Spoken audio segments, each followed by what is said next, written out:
आज हम क्लास 9 का विज्ञान पढ़ेंगे, जो कि पहला चैप्टर होता है आपका आसपास के पदार्थ। तो हम पहले अपनी क्लासों में पढ़ चुके हैं कि आसपास के पदार्थ होते क्या है।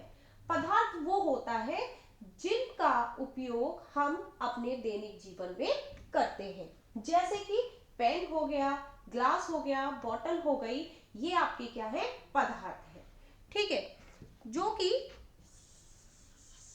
वस्तुएं भी कहलाती है। अब इसकी डेफिनेशन देख लेते हैं। पदार्थ प्रत्येक वस्तुएं जिन सामग्री यानी मटेरियल से बनती है उसे हम पदार्थ कहते हैं।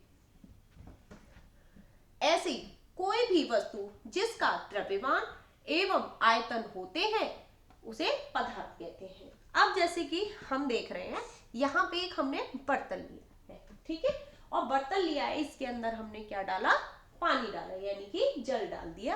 अब इसका क्या हो रहा है, एक तो ये स्थान घेर रहा है, क्या घेर रहा है, आपका स्थान घेर रहा है, और इसका आयतन भी बना हुआ है, और जो हमने जल डाला है वो क्या बना रहा है, इसका द्रव्यमान, यानी कि जिस वस्तु को हमने इस वस्तु के अंदर डाला है वो अपना आयतन भी बना रहा है और द्रव्यमान भी दिखा रहा है, और ये उस जगह के स्थान को भी घेरा हुआ है। इसी को हम क्या कहते हैं, पदार्थ कहते हैं।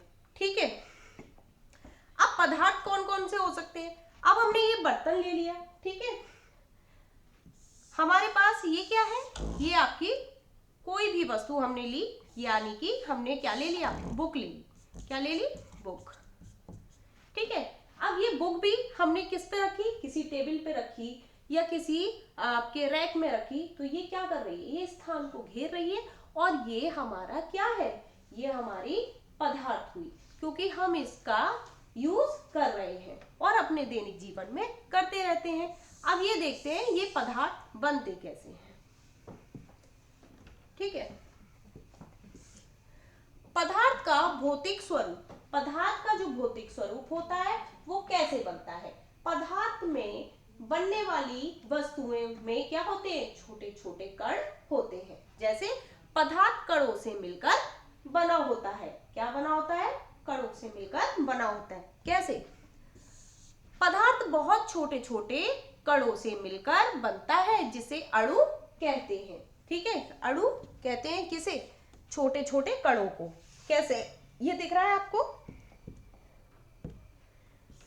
ये क्या है, ये सब अणु है, ये कण है, सॉरी, छोटे छोटे कण।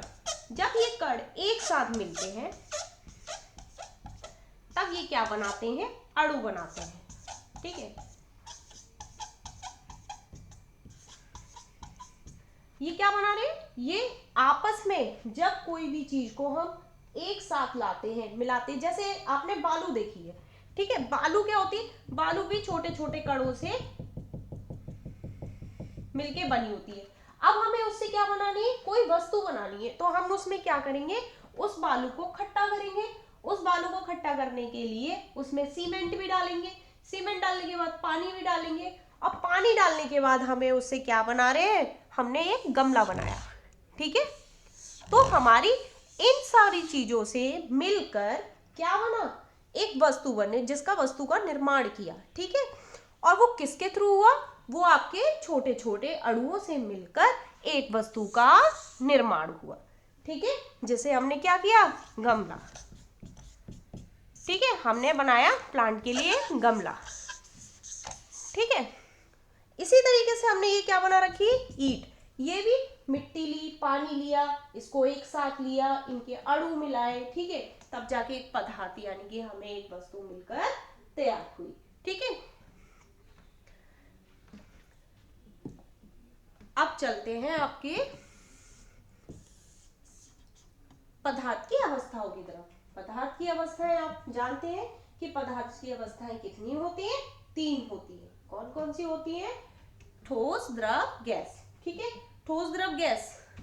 अब देखो ये क्या है आपकी ठोस, द्रव, गैस। अब ठोस, द्रव, गैस में क्या आ जाता है आपका,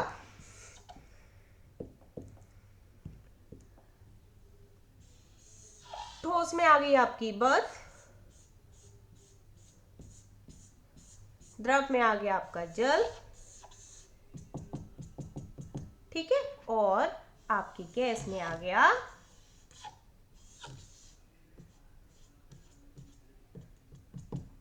ठीक है, ये आपकी क्या कहलाई, ठोस, द्रव, गैस। अब इसके बारे में जानते हैं। पहला हम देख लेते हैं ठोस के बारे में। देखिए ठोस क्या होता है। ठोस वह पदार्थ जिसका आकार तथा आयतन निश्चित हो वह ठोस कहलाता है। जैसे लोहा, कोयला, बर्तन, लकड़ी आदि। अब इनका आकार कैसा है, निश्चित है। कोयला कैसा होता है बेटा आपका,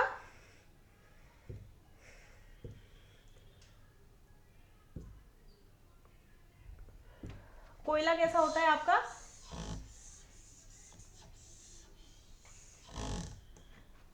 चौकोर सा होता है। ठीक है, अब इसमें क्या हो रहा है, इसका आयतन और आकार निश्चित है।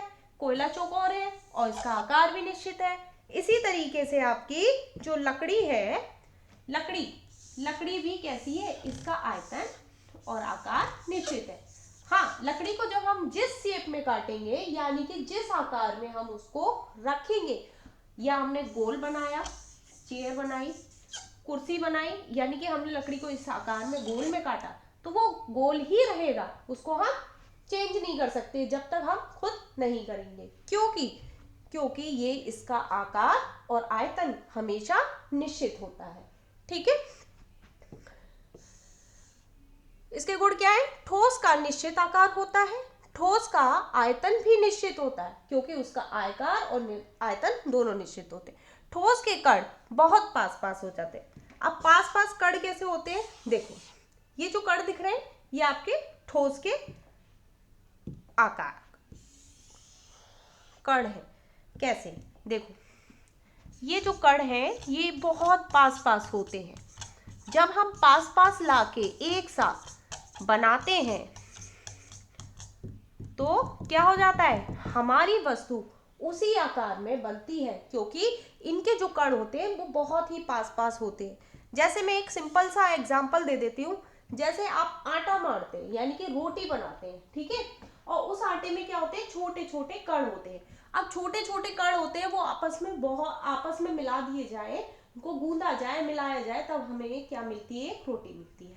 तो वो क्या होता है, ये जो आपके छोटे छोटे आकार हैं, वो जो कण है वो आपस में मिलते हैं, तब जाके कोई भी वस्तु का हम निर्माण करते हैं। ठीक है, इसी को हम क्या कहते हैं, ठोस अवस्था कहते हैं। अब चलते हैं नेक्स्ट पर, द्रव अवस्था। द्रव अवस्था देख लेते हैं। द्रव की वह अवस्था जिसमें उसका होगा,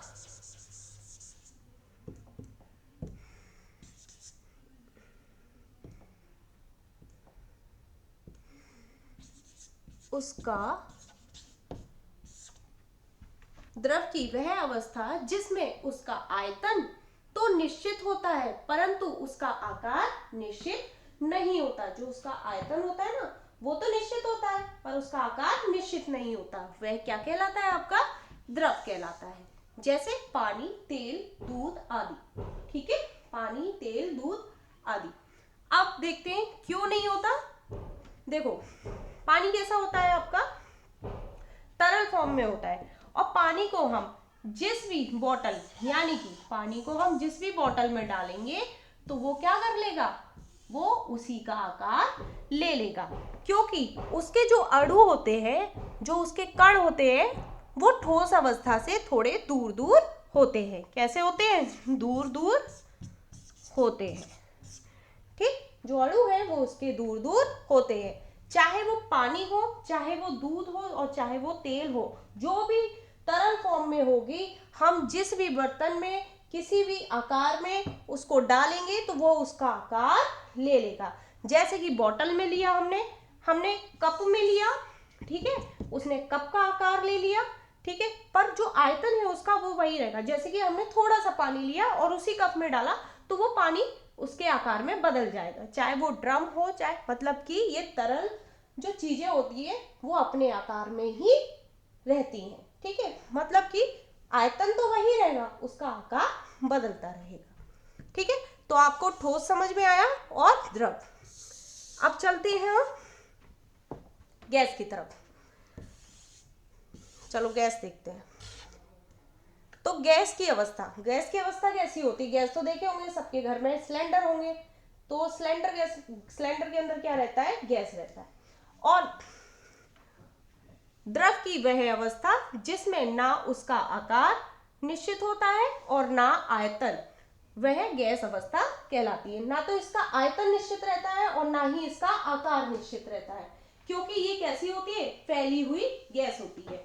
अब जैसे अमोनिया गैस होती है, वो हमें दिखती है? नहीं दिखती है, वो आसपास हमारे फैली होती है। ऑक्सीजन भी आसपास फैली होती है, क्लोरीन। इनका कोई भी आयतन और आकार निश्चित नहीं होता। जब हम किसी भी उस बर्तन में डालेंगे, ये उसी का आकार ले लेता है। ठीक है, ये बहुत हल्की होती है, जिस पात्र में रखेंगे उसी का आकार एवं आयतन प्राप्त करती है। ये आकार भी उसी का प्राप्त करती है और आयतन भी उसी का प्राप्त करती है। गैस का घनत्व कैसा होता है? बिल्कुल बहुत कम होता है। कैसे? देखो, आपने गुब्बारा देखा है? गुब्बारा गैस वाला होता है, वो तुरंत उड़ के चला जाता है, और गुब्बारे का आकार ऐसा होता है। ठीक है, अब क्यों रहता है? जो इसके कण होते हैं ना बेटा, जो इसके कण हैं वो कैसे हैं? बहुत दूर दूर हैं। कैसे हैं ये? बहुत दूर दूर। ठोस के जो कण थे वो पास पास थे, है ना? जो ठोस के कण थे वो पास पास थे, द्रव के थोड़े दूर दूर थे, और जो इसके जो कण होते हैं वो दूर दूर होते हैं। क्या होते हैं बेटा? दूर दूर होते हैं। तो ये जो कण होते हैं तभी ये गैस फॉर्म में आते हैं। मतलब कि जो गैस होता है, आपने अपने घरों में अगरबत्ती वगैरह जलाते हैं या धूप बत्ती जलाते हैं, तो उसका धुआं कैसा होता है? क्या वो आकार ले लेता है? नहीं लेता ना, वो चारों ओर फैलती है। ठीक है, क्या होता है? ये चारों ओर फैलती है। ठीक है, इसी तरीके से हम कोई भी जैसे कि हम पानी गर्म कर रहे हैं, ठीक है, पानी गर्म कर रहे हैं,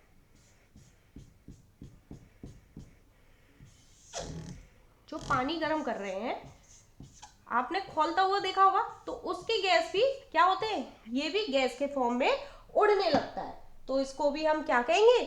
गैसीय अवस्था कहेंगे, क्योंकि हम इसको पकड़ नहीं सकते हैं, क्योंकि ये आसपास की एरिया में फैल जाती है। और इसी को हम क्या कहते हैं? पदार्थ की अवस्थाएं कहते हैं, जो कि आपके चैप्टर में है। ठीक है, तो हमने क्या पढ़ा कि पदार्थ कैसे बनता है, पदार्थ की कितनी अवस्थाएं होती हैं, और ये कैसे इनके जो कण होते हैं वो कैसे कैसे होते हैं, तो वो मैंने आपको इस चैप्टर में समझा दिया। ठीक है, तो नेक्स्ट चैप्टर में नेक्स्ट चीजें पढ़ेंगे। ठीक है, थैंक यू बच्चों।